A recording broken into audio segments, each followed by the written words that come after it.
Morning, Knicks Nation. Today is Wednesday. It's the first day of January 2025. We're now in 2025. I hope you and your family are safe and healthy. And I hope that the needs of you and your family in terms of food, shelter, clothing, as well as health are being met today. Blessings upon those that work in the healthcare field, along with the first responders who every day, even in New Year's, are out here working together, sometimes risking their lives to save lives. Those also that pick up garbage to keep our places clean, and those that make deliveries for our convenience. Double blessings on the men and women that are out here trying to help rescue, deliver, and recover the teenagers and children that are victims of child molestation and pedophilia. People that are helping those that are victims of pornography and child pornography, prostitution, child prostitution, human trafficking, and sex slavery. Double curses on the perverts, those profiteers, and those that are the those that participate in these evil industries. Finally, double blessings on the homeless. More than 600,000 men, women, children, families homeless in the United States of America, and millions around the world in similar or worse conditions. Blessings upon them, for theirs is the kingdom. There's going to be a basketball game tonight at Madison Square Garden. The Utah Jazz are visiting the New York Knicks. And Utah beat the Knicks the last time that they played in Utah.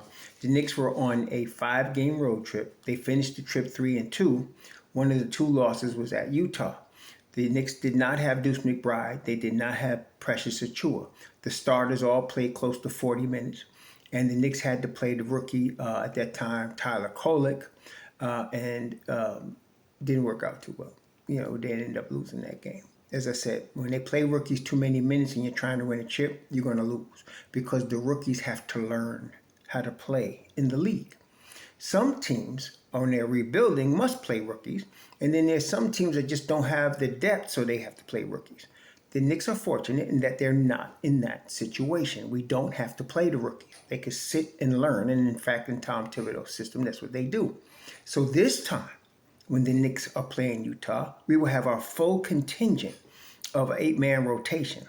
And that our bench will be Precious, Deuce, and you have Payne, and you have Landry Shamet, who I believe will be the 8th man eventually. Payne is going to get minutes, and he's going to be brought in to hit big shots like he always does. But that looks to me, unless Shamet gets hurt, Shamet's going to move into that 8th person role. It looks like to me that's going to happen. What happens when Mitchell Robinson gets back, we'll see. Because Mitchell Robinson is definitely going to be a major part of the second unit rotation. But for tonight, then they've got their starters, all their starters, and they will have, like I said, a full contingent of Precious, Deuce, Payne, and Landry Shamet on their roster. So, and in fact, as far as the injured list for the Knicks right now, Jalen Brunson is listed as questionable because of the right calf.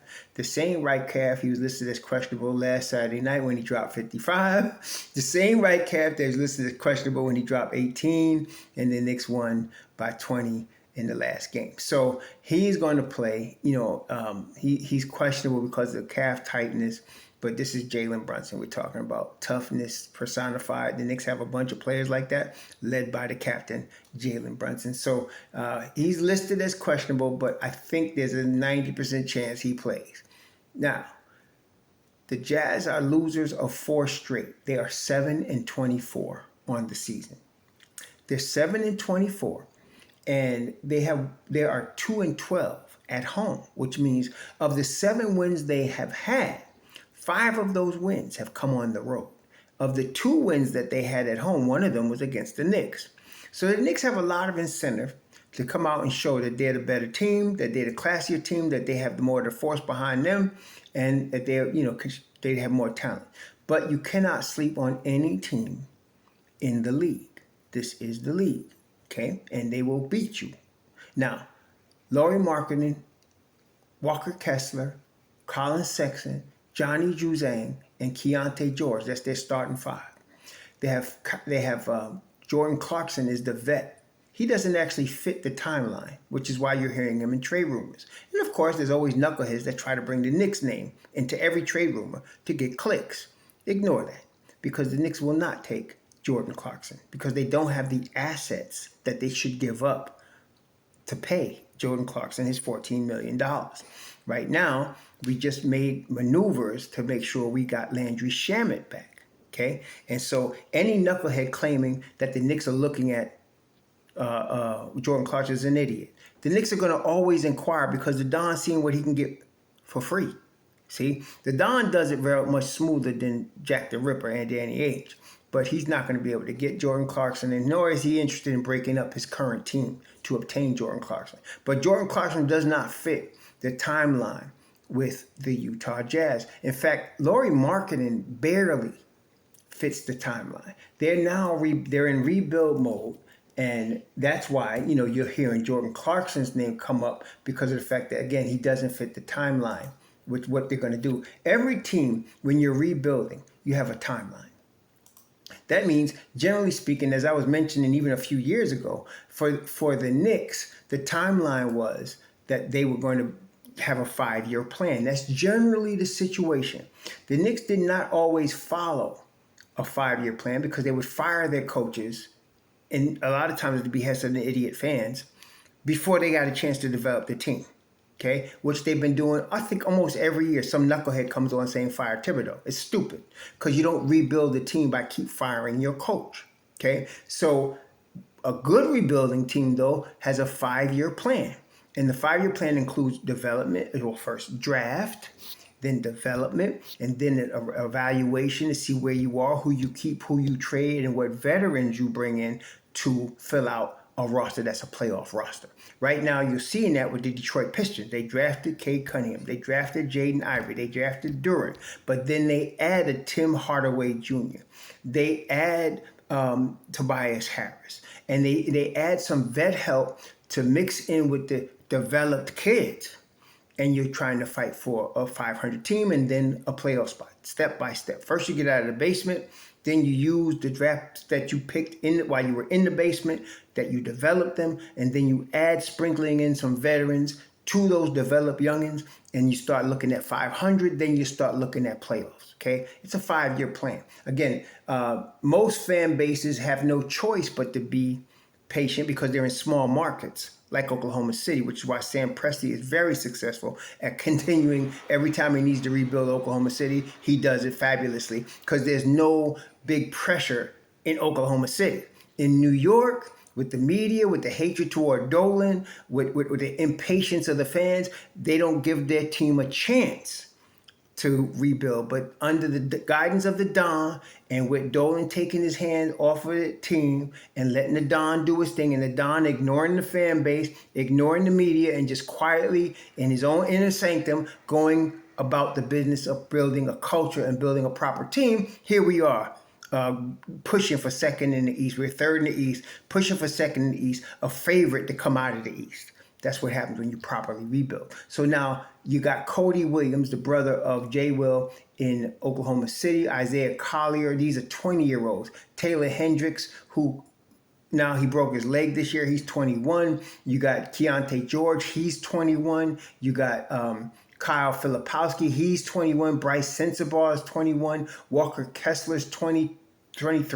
And then you got Johnny Zuzang. He's 23. These are your kids that you're developing, right? And then you get your Lauri Markkanen now is 27. Jordan Clarkson is 25. Actually, Jordan Clarkson is 32. See? So these are the vets you have right now. They don't really fit the timeline. You want to develop these guys, which is why now you're seeing the Jazz start the youngins that they start. Yeah, you got Lauri Markkanen in there. He's 27, but then Walker Kessler's 23. Colin Sexton. How old is Colin Sexton? Let me see. How old is he? Colin Sexton is 25. He's 20. He'll be 26 in a couple of days. He'll be 26 in a couple of days. So he's barely in the timeline. But the rest of these kids that they're starting, they got Sexton. Zuzang is 23. George is 22. Walker Kessler is 22, 23. They're all young kids. Filipowski's 22. Cody Williams is 22. Sensabaugh is 22. You got these young kids. They're all in the rotation. And that's what they're doing now. So they're developing. So this is an opportunity for the Knicks to, if they weren't right, to get right. But they are right, having won 8 straight. Okay? So this could be a 9th straight win for the Knicks. Got to take it tonight. And we're close to the juggernaut right now. one of the things about a real juggernaut, is you overcome the adversity. I mean, you win when you shouldn't win. That's what a real juggernaut is. It's not, people like to focus who are negative. The Knicks are losing games they should win. That's BS. You win when you shouldn't win. That's what makes you the juggernaut. You win games you should win, but then you win when you shouldn't win. For example, the Knicks should have lost Saturday night against Washington. They should have lost. But they still won. Okay, they found a way to win. Washington made an adjustment for Monday. The Knicks counter-adjusted, and they still won.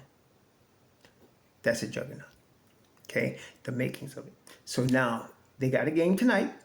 They got to beat Utah at the Garden. It's not going to be easy. Utah, every team that comes to Madison Square Garden, every player in the NBA, first of all, they have certain things in common. As I mentioned yesterday, the players in the NBA are the best basketball players on planet Earth playing in the league. Okay? The only guys that are not playing in the league that might be better are guys that we know from the playgrounds that didn't make it because of wine, women, and song, right? Drugs or whatever. They didn't make it, but their talent was there. Like I mentioned, my cousin, there's a lot of people like that. But the guys that can legit play and are trying to do their best, these are the best players in the world. All the best players in the world have certain things in common. Number one, aside from being one of the 400 best players in the world, they're all extremely competitive.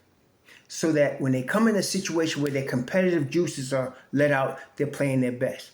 Madison Square Garden does that to every player in basketball, even college. When you're in the high school championship, in the city championships, when they're playing in Madison Square Garden, it's a different level. Okay, it's a different level of play. And so when you're playing in the league and you're coming to Madison Square Garden, I don't care what team you are, you want to show out because it's Madison Square Garden. All of the Hollywood stars are there. The media is all there. So you want to show out. It's Madison Square Garden. So that's why we start to see lots of guys over the years have career games against the Knicks because they're playing in Madison Square Garden. So that's the key with every game that's in the Garden. So tonight is a good test for the Knicks to exercise their dominance, their skill level, their experience over the Utah Jazz. Okay. Now, of course, the opponents every year, and particularly it seems this year, have a six man that's very, very good, and there's always the referees. Six man for the Utah Jazz is not Jordan Clarkson, even though he's the high scorer off their bench. The real six man is the referees. So the Knicks are always playing 5 against 8. And we got to accept that as a reality and just deal with it. The Knicks are still, at this stage of the game, even playing 5 against 8, the Knicks are still 23-10. Third in the East, a game behind Boston, who destroyed Toronto without Emmanuel Quickly or R.J. Barrett last night. Destroyed them by 50-something points in Boston. So Boston is still Boston, but we know better. We know Boston. We know we can play with them. So, but we're a game behind them right now, full game behind them, but we're breathing down their neck. And like I said, the Knicks going to get 55 plus and be second at least in the East. Somebody losing their spot. Okay? I don't care who it is, whether it's Cleveland, Boston, that's their business. Somebody losing their spot.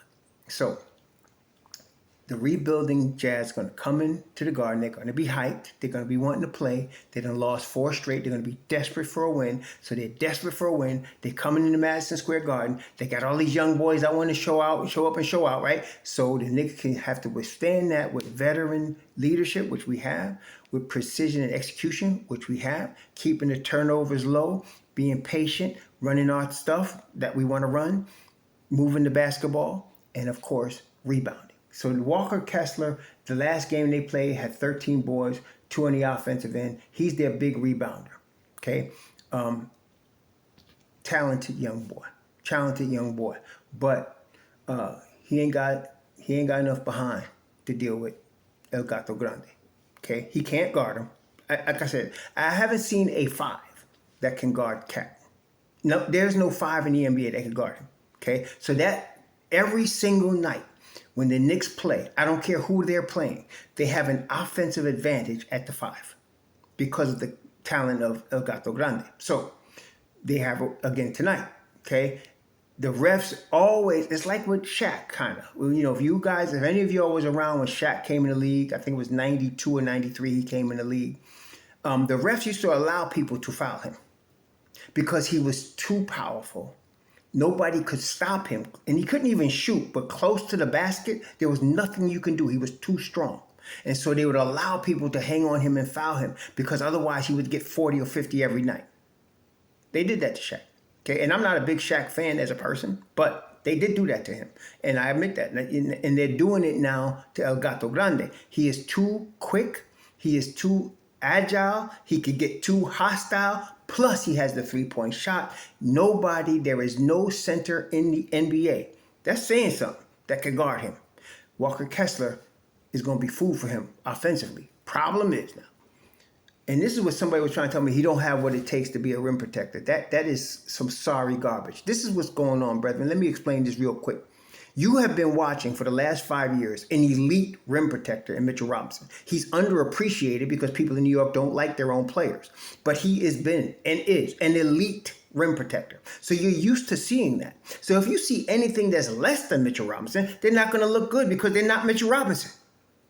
Okay? That's just how it is. You've been watching eliteness in rim protection and defense for 5 years now. But all people want to say is how much he gets hurt and blah, blah, blah. And we need to trade him. But they're not appreciating what you have until it's gone. But hopefully the Knicks are not listening to that. I don't think they are. Mitchell Robinson coming back. But that's why you look at El Gato Grande and he doesn't look like the defensive force that Mitchell Robinson is. Okay? So he's got to be on his game defensively. He can guard Walker Kessler. I don't think that's going to be a problem. The thing is tonight, the Knicks perimeter D, that's where it begins, has to be on the string.